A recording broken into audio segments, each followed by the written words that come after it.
저녁 7시까지 하루의 마지막 식사를 마치고 다음날 아침 7시 이후에 아침을 먹으면 12시간의 공복 상태가 됩니다. 그 시간 동안 우리의 몸에선 무슨 일이 벌어질까요? 시작하기에 앞서 구독하기와 좋아요, 알람 설정해 주시면 더 좋은 정보를 알려드리겠습니다. 혈당이 떨어지고 우리 몸은 지방 합성 모드에서 지방 분해 모드로 변하게 됩니다. 따라서 12시간 공복의 가장 큰 효용은 내장 지방이 감소하는 것입니다. 현대인의 큰 문제 중 하나가 내장 사이에 낀 내장 지방인데요. 내장 지방은 때로 혈액 속으로 빠져나오고 혈류를 타고 돌아다니면서 혈관, 간, 심장 등에 쌓이고 다양한 문제를 일으키게 됩니다. 내장 지방이 뇌에 염증을 일으켜 인지 기능을 손상한다는 보고도 있는데요. 내장 지방이 만드는 염증 신호 물질이 혈액을 타고 이동한 뒤 뇌의 면역세포를 자극해 뇌의 염증을 유발한다는 것입니다. 따라서 저녁 식사와 아침 식사 사이의 12시간은 우리 몸에 생각보다 큰 변화를 가져다 준다는 것입니다. 그럼 지금부터 공복의 효과와 효율적으로 수행하는 방법 등의 궁금한 내용을 자세히 알아보겠습니다. 체내 지방을 연소시키려면 일정 시간 이상의 공복이 필요합니다. 세브란스 병원 내분비내과 이용호 교수는 음식을 섭취하면 포도당이 간, 근육의 글리코겐 형태로 저장돼 있다가 공복 상황에서 에너지로 쓰인다라고 하였습니다. 일반적으로 12시간 후에는 저장돼 있던 글리코겐이 많이 감소하며 그러면 각 장기 세포가 필요로 하는 에너지원으로 지방이 활용되면서 신진대사에 변화를 가져오게 됩니다. 분해된 지방 조직은 간에서 케톤이란 물질로 전환되는데요. 케톤은 뇌, 근육, 간 등에서 포도당의 대체 연료원으로 사용하는 물질입니다. 케톤이 연료로 잘 쓰이면 당뇨병 발생 위험이 낮아지는데요. 이용호 교수팀이 당뇨병이 없는 40세에서 69세 8,703명의 건강검진 결과를 분석했더니 공복 시 검사한 소변검사에서 케톤이 검출되면 당뇨병 발생 위험이 37% 낮았으며 케톤이 에너지원으로 효율적으로 사용되면 당뇨병이 생길 병을 개선하는 효과를 낼 수 있고 공복 기간이 길어져 체내 지방 성분이 많이 분해될수록 혈액 안에 케톤체가 증가해 소변으로 잘 배출된다 라고 설명했습니다. 그럼 공복 시간은 얼마나 해야 할까요? 수행자가 본인의 수면 패턴에 맞게 조절하면 되는데요. 중요한 것은 공복 시간과 식사 시간의 비율입니다. 일반적으로 간헐적 단식은 16시간의 공복 시간을 유지하고 8시간의 식사 시간을 갖는 걸 기본으로 추천합니다. 수행자가 16대 8의 간헐적 단식이 힘들다면 12시간의 공복 시간과 12시간의 식사 시간을 가져도 좋습니다. 하지만 최소 12시간의 공복 시간을 유지해야 수행자가 간헐적 단식의 효과를 얻을 수 있습니다.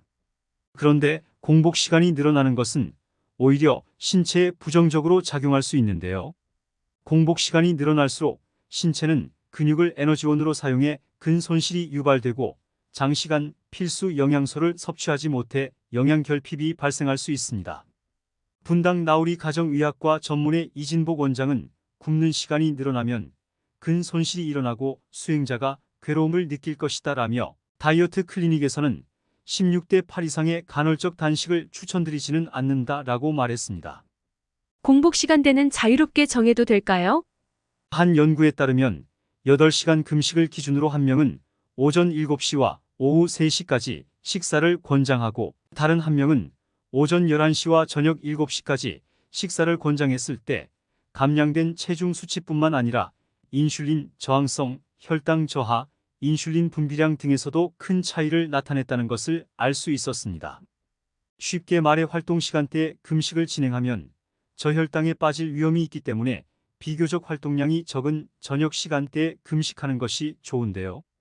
당뇨를 앓고 있거나 당뇨 전 단계에 해당하는 분들의 경우 오전에 금식하는 방법은 권장드리지 않습니다. 그럼 공복의 장점과 단점은 어떤 게 있나요?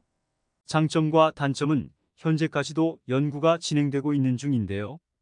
간헐적 단식을 통해 충분한 기간 동안 공복 상태를 유지했을 때 체중 감소뿐만 아니라 대사질환, 심혈관계 질환, 치매 증상, 인지장애, 천식, 류머티즘 관절염, 악성 종양, 자가 면역성 질환 같은 다양한 질환의 개선 효과를 얻을 수 있었다는 긍정적인 연구 결과가 보고되어 있습니다.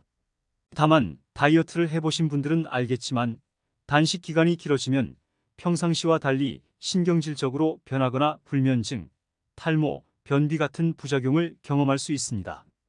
또한 공복감을 참지 못하고 중간에 포기하거나 시간을 규칙적으로 지키지 못해 올바른 식습관을 유지하기 어려운 경우도 많은데요. 이러한 부작용은 대체로 2주에서 1개월 정도 천천히 습관을 형성하면서 적응 기간을 갖는다면 충분히 좋아진다고 할 수 있습니다. 그럼 공복 운동은 정말 효과가 있나요? 간헐적 단식과 공복 운동은 긴밀한 연관이 있다고 볼 수 있습니다. 실제로 진행 중인 연구 중에서도 공복 상태에서 운동을 진행하면 훨씬 더 많은 양의 체지방을 태울 수 있다고 보고하고 있는데요. 오전에 일어나 바로 혈당을 소모하고 지방산을 태울 준비가 완료된 상태에서 운동할수록 그 효율이 높아진다고 할 수 있습니다.